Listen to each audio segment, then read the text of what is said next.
Hello दोस्तों, आज से हम पढ़ेंगे क्लास 9 की फिजिक्स, जिसमें हमारा सबसे पहले स्टार्ट होगा बेसिक फिजिक्स। और बेसिक फिजिक्स में हम पढ़ेंगे कि फिजिकल क्वांटिटी क्या होती है।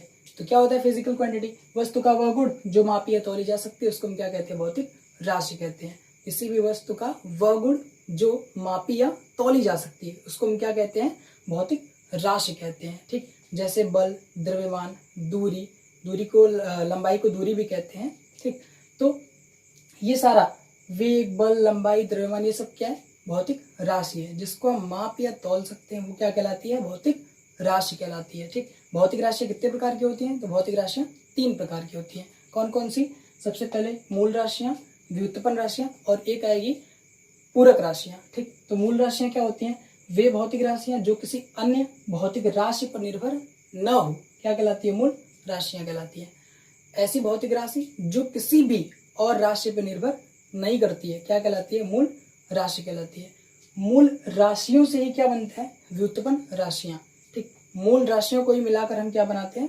व्युत्पन्न राशियां बनाते हैं। अर्थात वे भौतिक राशियां जो मूल राशियों से ही बनी होती है व्युत्पन्न राशियां कहलाती है। ये मूल राशियां कितने प्रकार की होती हैं? मूल राशियां 7 प्रकार की होती है। ठीक, इस वर्ल्ड में 7 प्रकार की मूल राशियां हैं। उन 7 मूल राशियों से हम सारी की सारी डिराइव क्वांटिटीज व्युत्पन्न राशि बना सकते हैं। ठीक, और ये 7 मूल राशियां क्या क्या हैं वो आगे आएगा। चलिए अगला देखिए क्या है कि पूरक राशियां। क्या हुआ कि मूल राशियों से सारी की सारी व्युत्पन्न राशियां निकल जा रही थी, लेकिन अपने पास 2 ऐसी और क्वांटिटीज बची कुछ साल बाद, जब फिर से एक बार देखा गया कि नहीं, हम लोग 2 चीज ऐसे है जिसको हम लोग माप नहीं पा रहे हैं। ठीक, जिसका हम लोग उस भौतिक राशि को निकाल नहीं पा रहे हैं। तो क्या किया हमने? 2 राशियों को और ऐड कर लिया आपने मूल राशि में, जिसको हमने क्या बोला? पूरक राशियां। जिसको हमने बोला पूरक राशियां। अब क्या हुआ कि ये मूल राशियों को पूरी तरह से कंप्लीट कर रही थी, इसलिए इसको हम लोग क्या बोले? Supplementary quantities. Supplementary quantities. ठीक, क्या होती है सप्लीमेंट्री क्वांटिटीज? तो मूल राशियों को पूरा करने के लिए जिन भौतिक राशियों को जोड़ा गया पूरक राशियां कहलाएं। ठीक है, जिन मूल राशियों को पूरा करने के लिए जिसको हम लोग जिन 2 राशियों को जोड़े उसको हम लोग क्या बोले? पूरक राशियां। और ये कितने प्रकार की होती है? 2 प्रकार की होती है। जैसे ये लाइन और ये लाइन, 2 लाइन के बीच के झुकाव को हम लोग मूल राशि के किसी भी मूल राशि से हम लोग क्या कर रहे थे? व्यक्त नहीं कर पा रहे थे। तो हमने क्या किया? इसको एक अलग से क्या कर ली? क्वांटिटी बना ली, जिसको हम लोग बोले कोण। और एक और बना जिसको हम लोग बोले घन कोण। ठीक है, तो क्या होती है पूरक राशियां? मूल राशियों को पूरा करने के लिए जिन भौतिक राशियों को जोड़ा गया पूरक राशियां कहलाई। ठीक, अपना अगला टॉपिक है मात्रक। तो क्या होता है मात्रक? तो समझ आ गया होगा क्या होता है मात्रक, कि भौतिक राशियों को जिसमें हम मापते हैं। ठीक, भौतिक राशियों को जिसमें हम मापते हैं उस भौतिक राशि की क्या कहलाती है? मात्रक कहलाती है। ठीक, भौतिक राशियों को जिसमें हम मापते हैं उसको हम क्या कहते हैं? उस भौतिक राशि की मात्रक कहते हैं। ठीक, ये भी कितने प्रकार के होते हैं? 3 प्रकार के। कौन कौन से? मूल मात्रक, व्युत्पन्न मात्रक और पूरक मात्रक। क्या होता है मूल मात्रक? ठीक, तो मूल राशियों को मापने के लिए, ठीक, मूल राशियों को मापने के लिए जिस मात्रक का प्रयोग किया गया उसे हमने बोला मूल मात्रक। व्युत्पन्न मात्रक क्या होते हैं? कि जिस व्युत्पन्न राशियों को मापने के लिए व्युत्पन्न राशियों को मापने के लिए जिस मात्रक का प्रयोग किया गया हमने उसे क्या बोला? व्युत्पन्न मात्रक। पूरक मात्रक क्या थे? पूरक राशियों को मापने के लिए जिस मात्रक का प्रयोग किया गया उसे हमने बोला पूरक मात्रक। अब ये जो व्युत्पन्न मात्रक है क्या था? इन मूल मात्रकों से ही निकल के बना था। ठीक है, जैसे मूल राशियों से व्युत्पन्न राशियां बनी थी उसी तरीके से मूल मात्रक से व्युत्पन्न मात्रक बना। चलिए अपना अगला टॉपिक है मात्रकों की प्रणाली। मात्रकों की प्रणालियां कितनी हैं?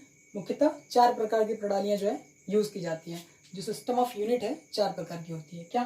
सीजीएस, एफपीएस, एमकेएस और एसआई। सीजीएस, एफपीएस, एमकेएस और एसआई। ठीक है, सीजीएस सिस्टम में, एफपीएस सिस्टम में, एमकेएस सिस्टम में लंबाई, द्रव्यमान और समय का जो मात्रक है वो क्या था? सीजीएस में क्या था? सीजीएस में सेंटीमीटर। सी से क्या होता है? सी से सेंटीमीटर। सेंटीमीटर। ठीक, जी से क्या होता है? ग्राम। ठीक, द्रव्यमान का सीजीएस पद्धति में लंबाई का मात्रक सेंटीमीटर, द्रव्यमान का मात्रक ग्राम और समय का मात्रक सेकंड। सेकंड होता है, हिंदी में लिखते हैं सेकंड, ठीक। एफपीएस सिस्टम में लंबाई का मात्रक क्या होता है, फुट। क्या होता है, फुट। लंबाई का मात्रक एफपीएस सिस्टम में फुट होता है, ठीक। द्रव्यमान का मात्रक एफपीएस सिस्टम में पाउंड होता है और समय का मात्रक इसमें भी क्या होता है, सेकंड ही होता है, ठीक। अगले में चले आइए एमकेएस सिस्टम में। एमकेएस सिस्टम में लंबाई का मात्रक क्या होता है, मीटर। क्या होता है, मीटर। और द्रव्यमान का मात्रक होता है किलोग्राम और समय का मात्रक इसमें भी क्या होता है, सेकंड। आप देखेंगे कि समय का मात्रक सब में क्या है, सेकंड सेकंड सेकंड, ठीक।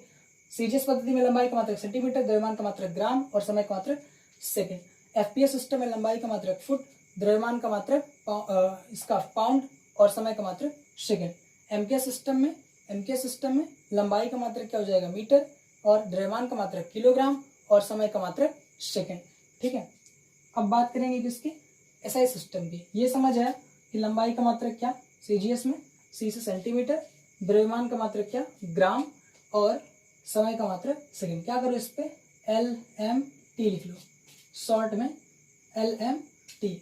एल से क्या, लेंथ, एम से क्या, मास, टी से क्या, टाइम, ठीक। लेंथ, मास और टाइम। लेंथ मतलब लंबाई, मास मतलब द्रव्यमान और टाइम मतलब समय, ठीक है। लेंथ का यूनिट सेंटीमीटर में क्या हो जाएगा, सॉरी, लेंथ का यूनिट सीजीएस प्रणाली में क्या हो जाएगा, सेंटीमीटर। मास का क्या हो जाएगा, ग्राम और टाइम का क्या हो जाएगा, सेकंड। इसी तरीके से एफपीएस में क्या हो जाएगा, फुट, पाउंड और सेकंड। इसमें मीटर, किलोग्राम और सेकंड, ठीक है। अगला टॉपिक है अपना एसआई सिस्टम। अब देखो क्या हुआ कि ये जो सिस्टम थे अलग अलग देश में क्या हो रहे थे, यूज हो रहे थे, ठीक। तो अब जैसे क्या हुआ कि हमको एसआई सिस्टम लाना पड़ा। एसआई का मतलब इंटरनेशनल सिस्टम ऑफ यूनिट, ठीक। क्या हुआ कि हर जगह पे, हर देश में अलग अलग यूनिट थी। हमारे यहाँ अगर मास का किलोग्राम था तो कहीं पे क्या था, पाउंड था। तो क्या करते, अगर यहाँ का कोई आदमी कुछ सामान लेकर के किसी और देश में जाए अपना सामान बेचने के लिए, तो ये तो बताएगा किलोग्राम, उसको पता ही नहीं है कि किलोग्राम क्या होता है, वो तो पाउंड में माप रहे थे। तो क्या होगा कि हम लोग अपने सामान को आसानी से बेच या खरीद नहीं सकते थे। तो क्या किया गया कि एक इंटरनेशनल सिस्टम बनाया गया।